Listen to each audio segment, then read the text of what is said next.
মার্কোয়ার চোখে অস্ট্রেলিয়ার ক্রিকেট ইতিহাসের সবচেয়ে বড় অঘটন এই হার। লজ্জার পরাজয় বলছেন রিকি পন্টিং। যে অজিদের নিয়ে গর্ব করে পুরো দেশ, তাদের এমন দুরবস্থায় কষ্ট পাচ্ছেন হেইডেন, ওয়ার্নাররা। বাংলাদেশের জয়ে ঝড় উঠেছে অস্ট্রেলিয়ায় সমালোচনার। সাবেক ক্রিকেটাররা রীতিমতো ধুয়ে দিচ্ছেন, কেউ ক্রিকেটারদের, কেউ অধিনায়ককে। কারো চোখে আবার কাঠগড়ায় নির্বাচকরা। সাবেক অধিনায়ক মার্কোয়ার কাছে অস্ট্রেলিয়ার ক্রিকেট ইতিহাসের সবচেয়ে বড় অঘটন। আমার স্মৃতিতে অস্ট্রেলিয়ার মাটিতে এটাই সবচেয়ে বড় অঘটন। ৩-৪ বছর আগে গ্যাভায় ওয়েস্ট ইন্ডিজ অস্ট্রেলিয়াকে হারিয়েছিল, সেটিও অঘটন ছিল। কিন্তু এবার বাংলাদেশ তাদের সেরা দু বোলার নাহিদ রানা ও শরীফুলকে ছাড়াই খেলেছে। অন্যদিকে অস্ট্রেলিয়া পুরো শক্তির দল নিয়েই নেমেছিল, তাই এই হার তার চেয়েও বড়।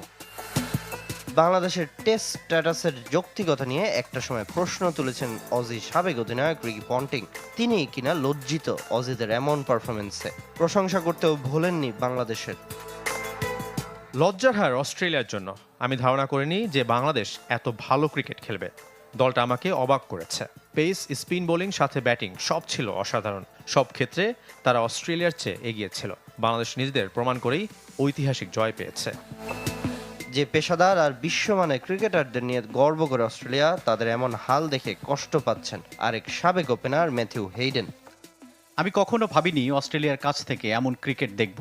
আমাদের ক্রিকেট এত শক্তিশালী, তাও আমরা কেন এ অবস্থায় থাকব? পুরো কৃতিত্ব বাংলাদেশের। তারা পুরো ম্যাচ জুড়ে অসাধারণ খেলেছে। বাংলাদেশ দল যে অঘটনের জন্ম দিয়েছে তা অনেক দিন মনে রাখতে হবে। এই জয় স্মরণীয় হয়ে থাকবে তাদের জন্য। পূর্বাভাস অস্ট্রেলিয়ার পক্ষে ছিল, কিন্তু ফল বাংলাদেশের। তাই সিঁদুরে মেঘ দেখে কখনো ভয় পেতে নেই। প্রথমবারের মতো স্বাগতিকদের পরাজয়ের তিক্ত স্বাদ দিল বাংলাদেশ।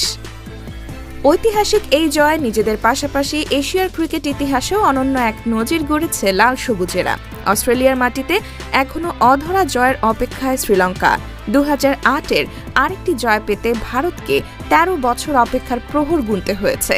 এছাড়া 31 বছর ধরে অজিদের মাটিতে রাজকীয় এই ফরম্যাটে জয়ের অপেক্ষায় পাকিস্তান। সেখানেই নিজেদের দ্বিতীয় সফরের অনন্য ইতিহাস লিখেছে বাংলাদেশ। 2 সেশনেরও বেশি সময় অপ্রত্যাশিতভাবেই দাপট দেখিয়েছেন বাংলাদেশের বোলাররা। অস্ট্রেলিয়া যে 200 রানের আগেই গুটিয়ে যাবে, এমন বাংলাদেশের কোনো সমর্থক কল্পনাতেও ভাবেননি। স্বাগতিকদের এমন হতাশাজনক পারফরমেন্সের পর অনেকেই ভেবেছিলেন বাংলাদেশও এমনই কিছু করবে হয়তো।